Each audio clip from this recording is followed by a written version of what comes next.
Assalamualaikum and good morning. My name is Muhammad Faeez bin Muhammad Fuad, and I will present to you about the experiment 1 for tensile test.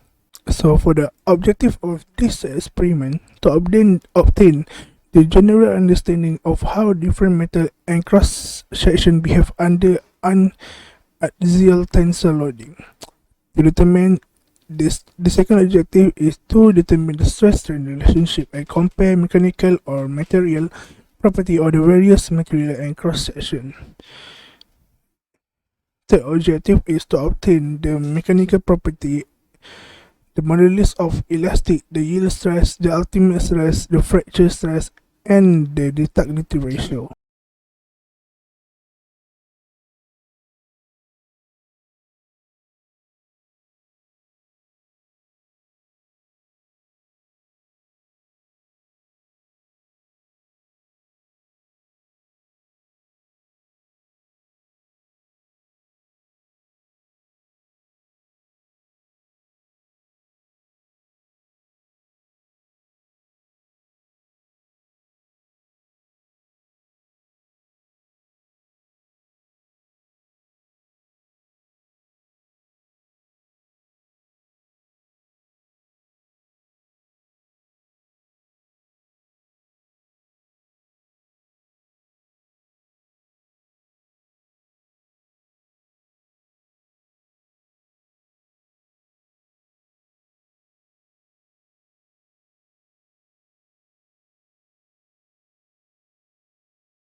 So, for the result, this is what the result for steel,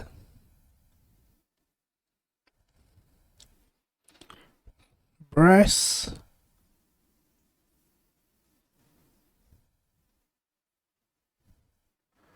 and aluminum.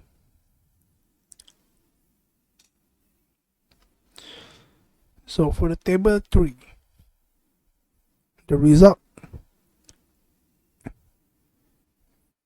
Table 3 and Table 4.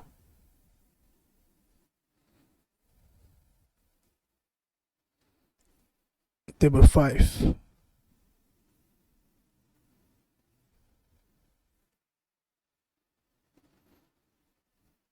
And I will show you how I do the graph for steel.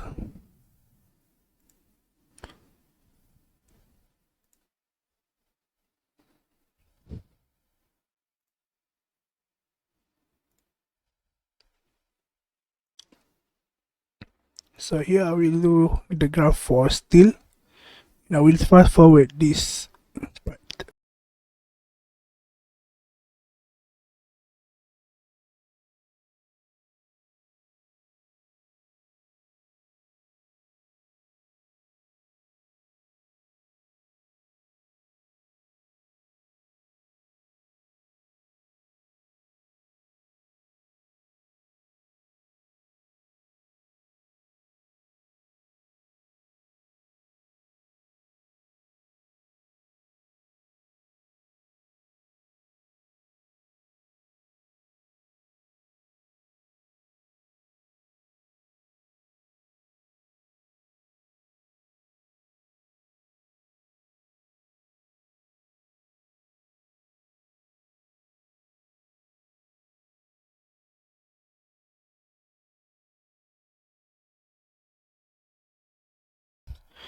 Discussion. First question. Compare and discuss the result in table for two reference value and comment on the possible reason for discrepancies obtained for a tested specimen. because of the elongation of specimen before the fracture still has the highest lethality compared to the brass and aluminum. Systematic error and a random error are the reason why the variation are detained. Systematic error arise because of inaccuracy of the machine in this situation, whereas random error occur when the reading the scale of the measuring system to the smallest deviation due to an observed judgment. For the question number 2, compare and discuss the similarities and difference in the mechanical or material property for the material tested. For the steel, brass, and aluminum, the similarity is the same, respectively strong and offer a high level of the protection against corrosion. Steel, the difference. Steel is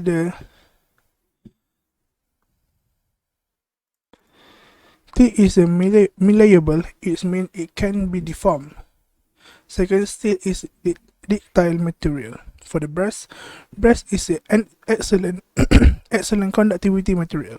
Second, brass stability with the machine is higher than the steel. And for the aluminum is higher than the other test specimen. Aluminum process a brittle heavier. For the question number 4 and number 3, distinguish between yield point and yield strength on the stress curve, which give more accurate indication of the material fitness for the particular tensile application. Yield point is a point of the stress-strain curve, which is a significant increase in the strain with a little or no increase in stress. The corresponding stress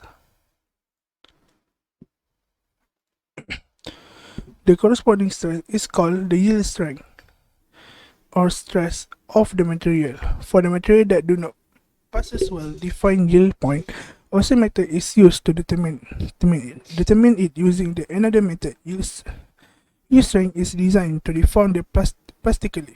Yield strength is more accurate indication used to identify the allowable stress to which material can be subjected. Question number 4. Distinguish the proportional limit and the classic limit for each material, which is more important indicator of the material mechanical behavior. Proportional limit is the value of the engineering stress. The load is divided by the initial cross.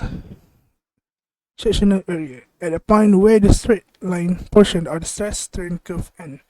Elastic limit is the value of the stress or the stress strain curve, after which of the material deform plastically. Maximum stress for which stress will be directly proportional to the strain. What are the advantages? For the question number 5, what are the advantages of the stress strain diagram over a load deformation diagram for showing the result of the test? Stress and strain diagram is the easy to generate, and the data tensile property the adequate for the engineering calculation. For loads deformation diagram, some important data are missing, such as elongation of the material, so we can relate the force to the relative change in the length of the sample. So for the conclusion of this experiment is, in conclusion, tensile testing is a very fundamental test that can be used to create perfect product before the product is shipped to the consumer by measuring the force needed to elongate a sample to breaking point. It is possible to evaluate material properties that will enable designers and quality managers to predict how the material and the product will behave in their intended application. By performing this experiment, we can understand that material can withstand the ultimate tensile strength. So that's all from me. Thank you.